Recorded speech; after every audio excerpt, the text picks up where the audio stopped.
Hi, good evening, my dear friends and dear students. Today we are going to start our 11th lecture on spoken English. Okay, so I welcome you once again at our YouTube channel DS English पाठशाला। आज हमारा 11वां lecture होगा और उस 11वें lecture में बहुत ही interesting चीजें हम सीखने वाले हैं। आज कुछ नया सीखने वाले हैं। सीखते तो हम रोजाना नया है। कुछ एक्शंस है, पहले एक्शंस को डिस्कस करेंगे, फिर हम उनको नए पैटर्न में डालने की कोशिश करेंगे। देखिए दोस्तों, मैं आपको आज का लेसन स्टार्ट करने से पहले थोड़ा सा गाइड करना चाहता हूँ कि आप लोग प्रैक्टिस बहुत कम करते हैं। आप अपना खुद का बहुत कम करते हैं। जैसे कि मैंने आपको बहुत बार बताया कि आप खुद के एक्शन बनाइए, खुद के एक्शन आप नोट डाउन कीजिए, उनके ऊपर प्रैक्टिस कीजिए। जैसे कल के ऊपर हम चलो 1 मिनट ले लेते हैं। मैंने कहा कल से क्या था शायद कि जैसे किसी मेरे को बुखार है तो मैं क्या बोलूंगा इंग्लिश में, I have got a fever. जैसे उसको बुखार है तो he has got a fever, और उस लड़की को है तो she has got a fever. यदि नहीं है तो he hasn't got a fever, she hasn't got a fever, I haven't got a fever, you have got a fever, they have got a fever, have you got a fever, has she got a fever, has he got a fever. इस प्रकार के patterns हम बनाएंगे, practice करेंगे, और ये आपको ही करना होगा क्योंकि मेरा काम है टीचिंग करना, and that is I am doing. Okay, so let's go ahead with new actions. मेरा काम है, मैं कर रहा हूँ। आपका काम क्या है? सीखना। आपका काम है प्रैक्टिस करना। You are to practice, then you will learn. Okay, so guys, there are some more actions. Play the guitar, guitar बजाना, मॉप द फ्लोर, पोछा लगाना, स्वीप द फ्लोर और स्वीप द रूम, झाड़ू लगाना, क्लीन द टेबल, टेबल को साफ करना, shoulder responsibilities, जिम्मेदारियों को निभाना, टेल अ लाई, जिम्मेदारी निभाना, लेना, टेल अ लाई, झूठ बोलना, स्पीक द ट्रूथ, सच बोलना, थ्रो गार्बेज, कचरा फेंकना, एंड कीप अ स्माइल, मुस्कुराते रहना। अब एक चीज आपको यहाँ पर सिखा देता हूँ कि मैंने आपको पहले भी बताया था कि जब भी मैं ये कोई यहाँ पर तो वर्ड की फर्स्ट को पीछे कोई वर्ड जो है इसके साथ जोड़ करके मैं ले रहा हूँ, तो यहाँ पर जैसे प्ले का मतलब खेलना होता है, लेकिन यहाँ खेलना नहीं है, यहाँ पर बजाने से संबंधित है। तो जब भी कोई म्यूजिकल इंस्ट्रूमेंट मीन्स वाद्य यंत्र, चाहे सितार हो, चाहे गिटार हो, चाहे हारमोनियम, चाहे फ्लूट हो, there are so many musical instruments. When you go to Google and you will search, I will teach you, it's my responsibility that I will teach you so many things, but it is your also your responsibility to learn, to get more knowledge from the sources. Okay, so play the guitar. Okay, forgive my language। एक और है forgive, नहीं है forgive, ज्यादातर mostly students forgive पढ़ते हैं, but forgive my language,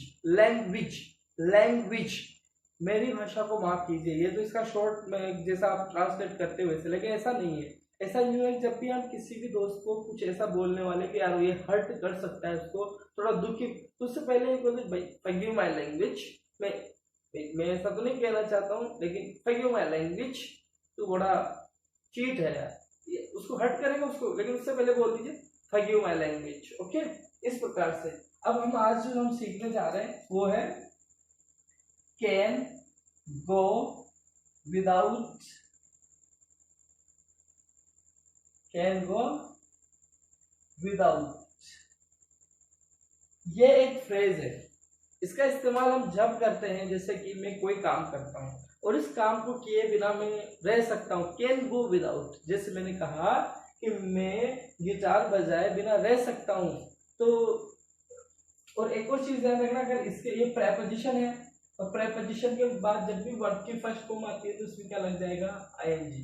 जिससे मैं कहना चाहता हूँ कि मैं गिटार बजाए बिना रह सकता हूँ, तो आई can go without, I can go without playing the guitar, I can go without playing the guitar, I can go without mopping the floor, I can go without sweeping the floor. मतलब पोछा लगाए बिना रह सकता हूँ, झाड़ू लगाए बिना रह सकता हूँ, I can go without cleaning the table. और अंडरस्टूड? अगर पूछोगे तो कैसे, can you go without playing the guitar, क्या आप गिटार बजाए बिना रह सकते हो?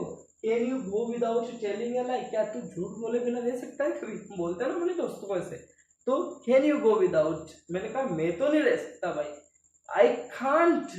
कैन के साथ क्या जोड़ दोगे? Can not, and can not का जो शॉर्ट फॉर्म होता है वो होता है कैंट या फिर कांट। ब्रिटिश इंग्लिश में से कांट बोलते हैं और जो अमेरिकन इंग्लिश होती है इसमें से can't. Can't, I can't go without playing the guitar, मैं गिटार बजाए बिना नहीं रह सकता। जैसे कि I can't go without teaching English, मतलब मैं पढ़ाए बिना नहीं रह सकता, इंग्लिश पढ़ाए बिना। There are so many friends of mind, they always say to me, and why do you teach English? English क्यों पढ़ाते हो भाई? We are not English. There is one of my friend who is also an English teacher. Means ये मैंने गलत बोल दिया, an English teacher मतलब जो नेटिव इंग्लिश है वो टीचर इंग्लिश का है तो उसे एन इंग्लिश टीचर बोलते हैं। एंड देन जैसे मैं इंडियन हूँ और इंग्लिश पढ़ाता हूँ तो I am the teacher of English only. Okay, तो उसने कहा भाई मेरे को इंग्लिश नहीं सीखनी है, तो आई can go without learning English. उसका मतलब क्या है कि मैं इंग्लिश सीखे बिना रह सकता हूँ भाई, but I can't go without learning English, लेकिन मैं इंग्लिश सीखे बिना नहीं रह सकता। तो ही के साथ होगा तो he can go without it, she can go without it. Question करेंगे तो can he go without it, can she go without it, can you go without it. इस प्रकार से हम इनके पैटर्न्स बना सकते हैं। समझ में आया होगा आई होप। अब हम एक और नई चीज यहाँ पर सीखने वाले हैं। जैसे आपने सीखा था फोन आउ, सिक आउ। फोन आउ मीन्स शौकीन होना, सिक आउ मीन्स परेशान होना। अब हम एक चीज सीखने वाले हैं वो है इन द हैबिट आउ। वही आ गया। आउ के बाद अगर डायरेक्ट जैसे गिटार बोलोगे तो कोई दिक्कत नहीं है, गिटार बोल देंगे, लेकिन एक्शन बोलेंगे तो उस एक्शन के साथ में आईएनजी लगेगा और आगे क्या जाएगा डूअर। जैसे मैंने कहा आई am in the habit of playing the guitar. In the habit of का मतलब होता है आदत में होना। शौक का मतलब तो ऐसा है कि जैसे मेरे कुछ चाय पीने का शौक है लेकिन जरूरी नहीं मैं रोजाना पीता हूँ लेकिन इन द हैबिट का मतलब है कि मैं उस काम को करता हूँ। आई am in the habit of playing the guitar, it means मैं गिटार बजाता हूँ। आई am in the habit of mopping the floor, it means मैं पोछा लगाने की आदत में हूँ। आई am in the habit of sweeping the floor, झाड़ू लगाने की आदत में हूँ।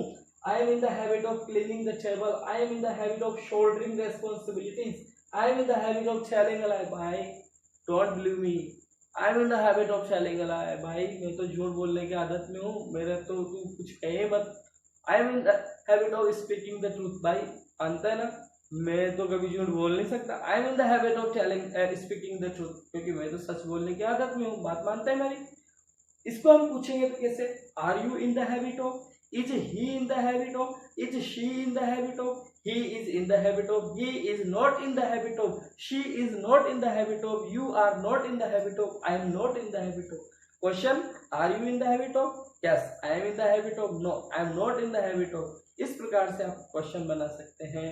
ये हमने दो चीजें सीख ली है। क्या, एक तो इन द हैबिट ऑफ, दूसरा कैन गो विदाउट इट। एक आपको यहाँ पर मैं प्रोवर्ब देना चाहता हूँ दोस्तों। There are so many students who always like to say me that sir please teach us whole। बिना पढ़े ही नोट्स मांगते हैं कि सर हमें पीडीएफ सेंड कर दीजिए। तो ऐसा तो मैं कर सकता हूँ बट यू विल नोट, जब मैं पढ़ा रहा हूँ लाइव तो आप पढ़ना नहीं चाहते, बट नोट्स उनको पढ़ोगे नहीं, उनको इकट्ठा कर लोगे। तो दोस्तों ये चीज़ तो अलग चीज़ है, नोट्स भी लेने चाहिए सब कुछ, लेकिन पहले इन चीज़ों को बेसिकली सीख तो लो। तो क्या होता है कि और कुछ क्या होते हैं स्टूडेंट्स, सर आप तो ऐसा कुछ करते ही नहीं हो, आप तो हमें एक साथ पढ़ाते ही नहीं हो। लेकिन भाई एक साथ में पढ़ा नहीं सकता हूँ, लेकिन थोड़ा थोड़ा तो पढ़ा रहा हूँ ना।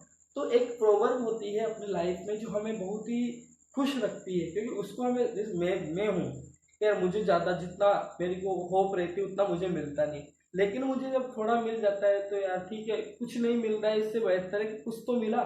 Something is better than nothing, something is better than nothing, मतलब मेरे पास कुछ नहीं लेकिन कुछ तो है, वो अच्छा है।